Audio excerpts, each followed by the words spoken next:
The Adam Carolla Show presents Dave Dameshek's birthday cocktail party for June 11th. Let's see who's invited. Let's welcome German classical music composer Richard Strauss. French oceanic explorer Jacques Cousteau is here. The actor from Blazing Saddles and Willy Wonka and the Chocolate Factory, Silver Streak, Young Frankenstein, and more, Gene Wilder. American mobster and FBI informant, the inspiration behind the movie Goodfellas. Henry Hill is here. From ZZ Top, the only one without a beard, Frank Beard. Ronnie Van Zant's brother and the singer for 38 Special, Donnie Van Zant. Joe Montana, Hugh Laurie, Peter Dinklage is here, Shia LaBeouf, and Pro Football Hall of Fame coach and the namesake of the Lombardi Trophy, Vince Lombardi. Dave Dameshek is on the Adam Carolla Show. Wow, that is Beat that one, company. Ace. Yours is coming up soon, right? Next few days, even. Or are you July? No, I'm end of May. Yeah. Monday. Oh, Monday. Happy early birthday. Thanks. Yeah, I don't have the luminaries that you have.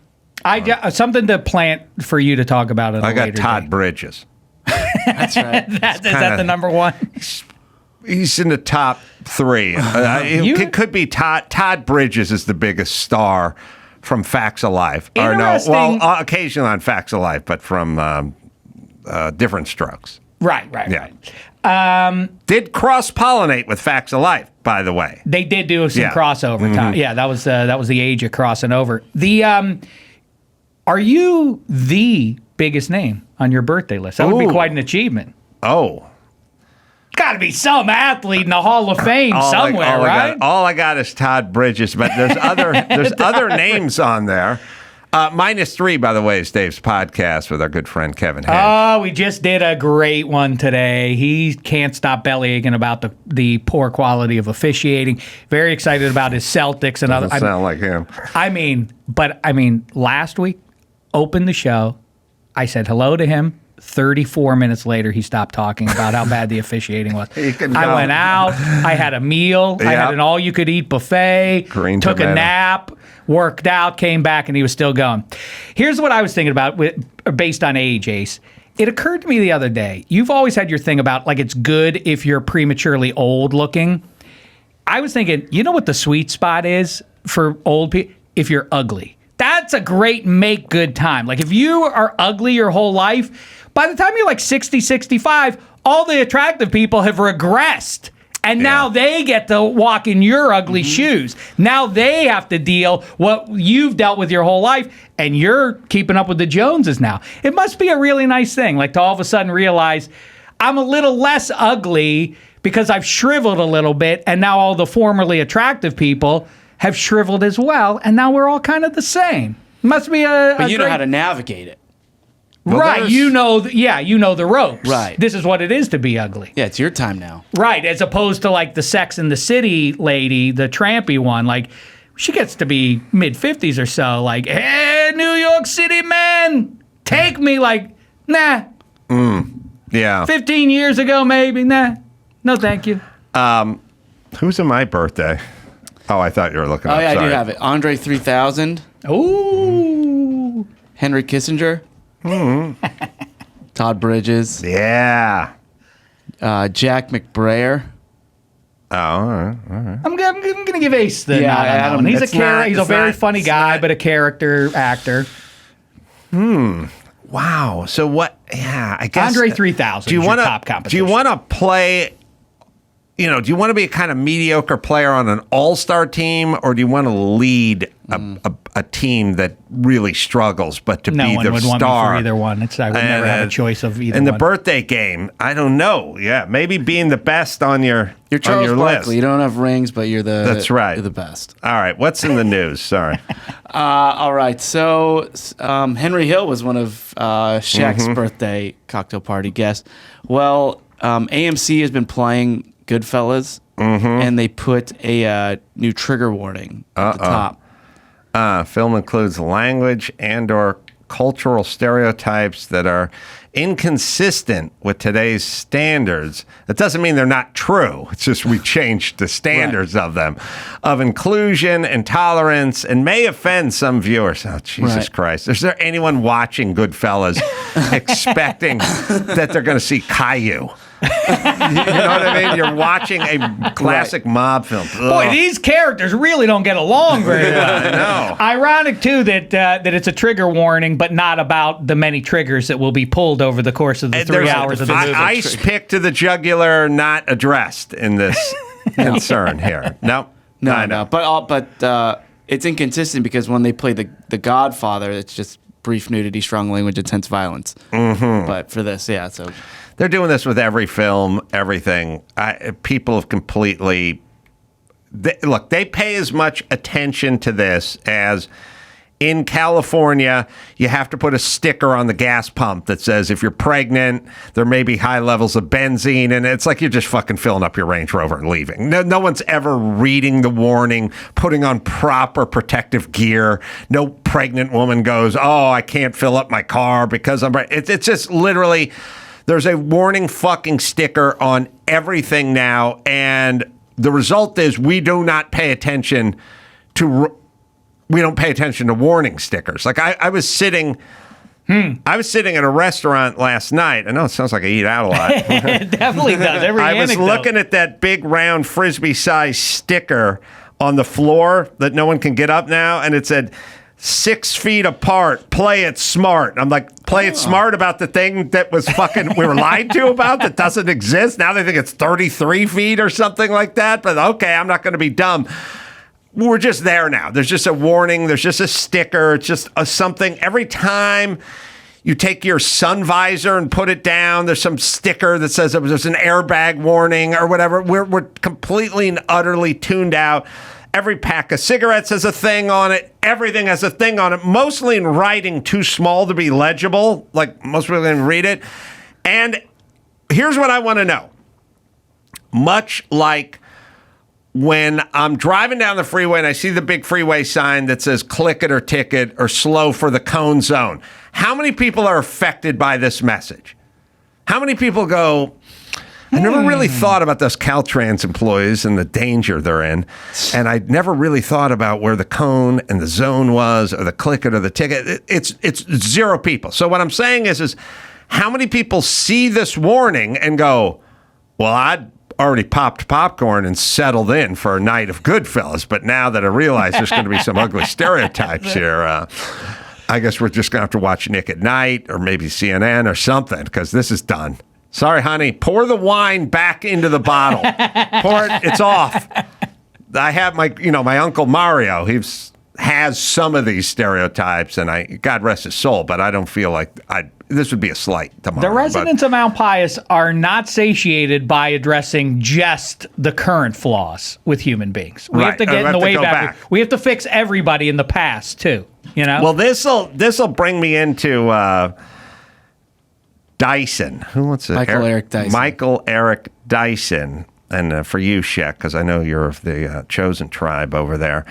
Michael Eric Dyson is on Bill Maher's show, and he's not a full-blown race hustler, but he's just kind of a double talker, semi-race hustler. And Bill Maher says to him, and he gives my least favorite response of everyone. He says, this whole P. Diddy video where he's smacking his lady around in the hallway of the hotel and then kicks her when he goes by and so on and so forth. He goes, what is up? I sort of ask about the culture of rap, like what about the culture? And Dyson's a rap culture specialist. Mm-hmm. And don't you think it's talking about smacking bitches and stuff's like, maybe it's affecting this. He gives the answer that's I love, which is he does I don't condone this. I was like oh, really? Okay. I got a boner. Okay, but you don't condone it. All right, you're better than I am. But then goes on to include everyone, which is never an answer.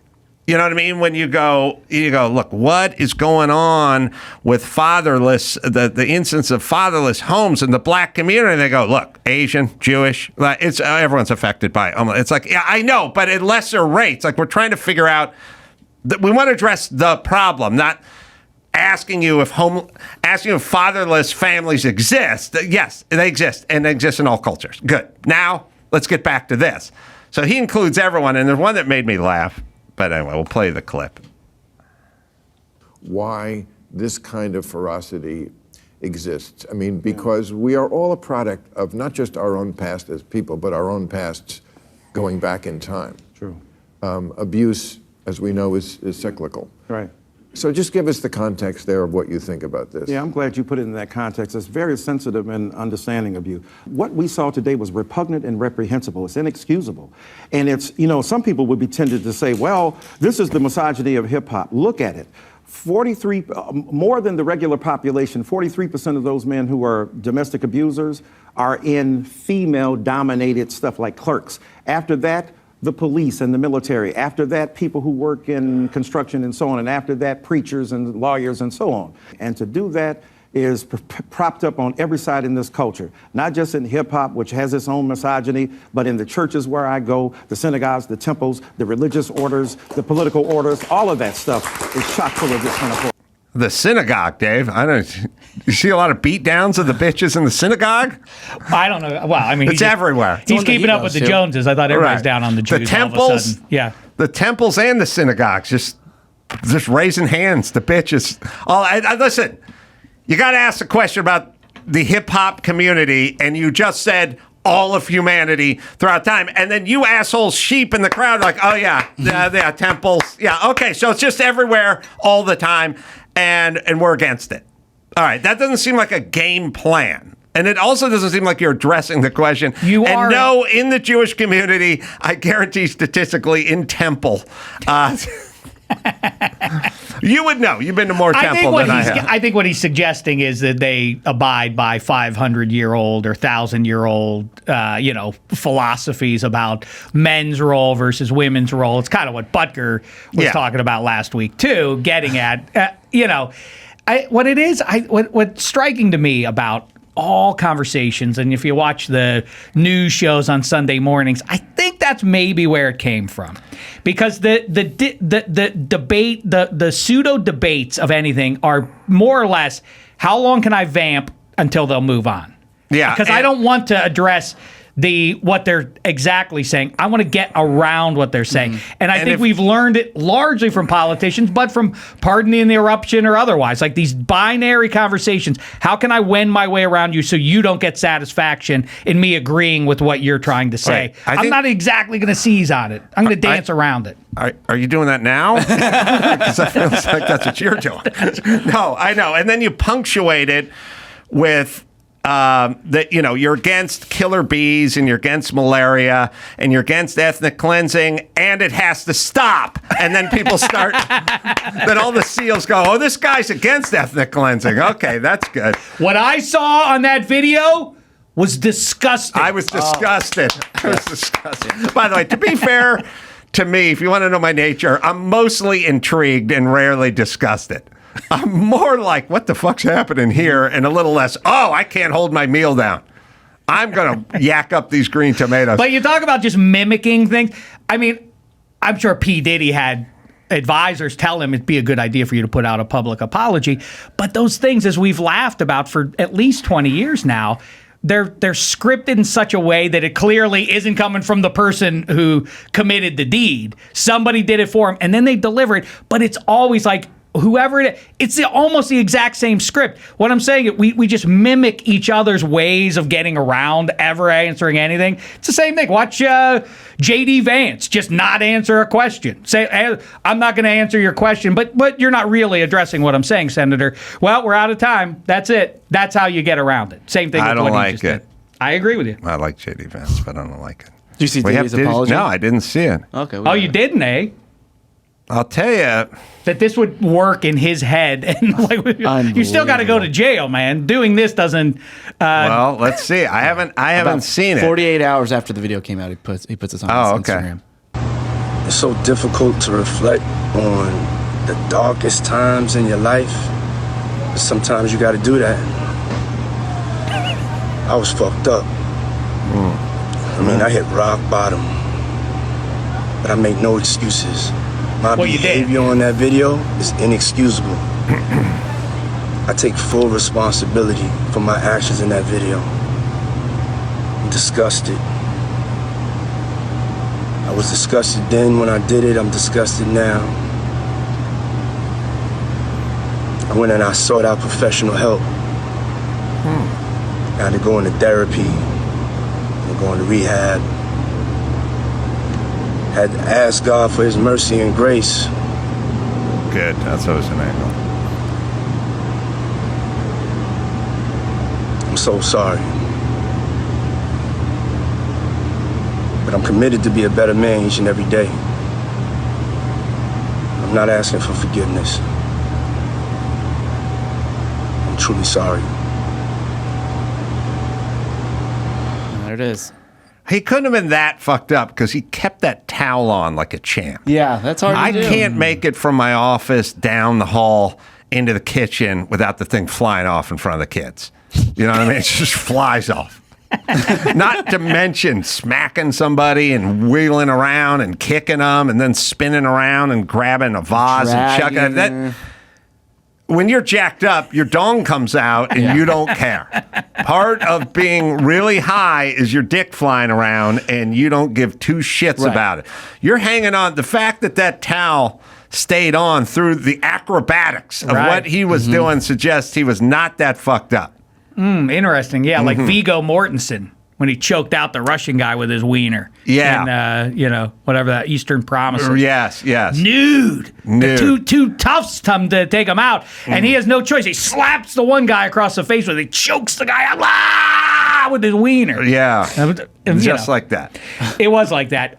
No, I think that how absurd is that video? After he denied that it happened. He denied until the video goes public. He's like, I'm disgusted by it. Why didn't none of this happen until you got caught, man? I said this about Weinstein, I don't know, 3 months before he was, arrested and incarcerated. I said it to Garagos, now's the time to flee. Gas up the jet, go somewhere where there's no extradition and flee. And Garagos was very dubious about, you don't do that. It worked for Roman Polanski, and he's going to rot in jail. He's got a bunch of cash. He's got a jet. Now's the time to pack up the cash and leave, because at some point he's going to go in. He's not coming out.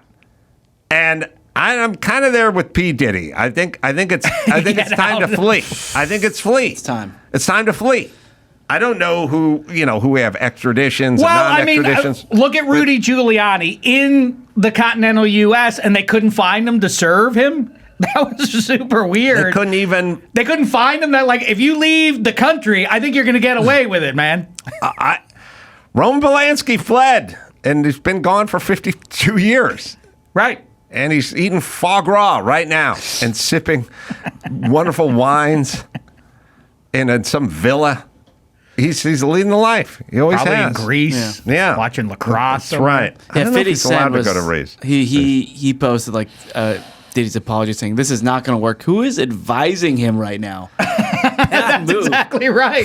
Well, I think the advice had to be nothing. Just get off the radar completely. Yeah. Or, maybe get Al Cowings to drive you around and say you're committing suicide. That would work. But no. Mm-hmm. It is a great question. Who is advising him? Does he think that, it's sort of like watching sports and thinking, well, that guy apologized and he only got a 4-game suspension. Maybe, that's not going to be the standard that the legal system applies to you, P. Diddy.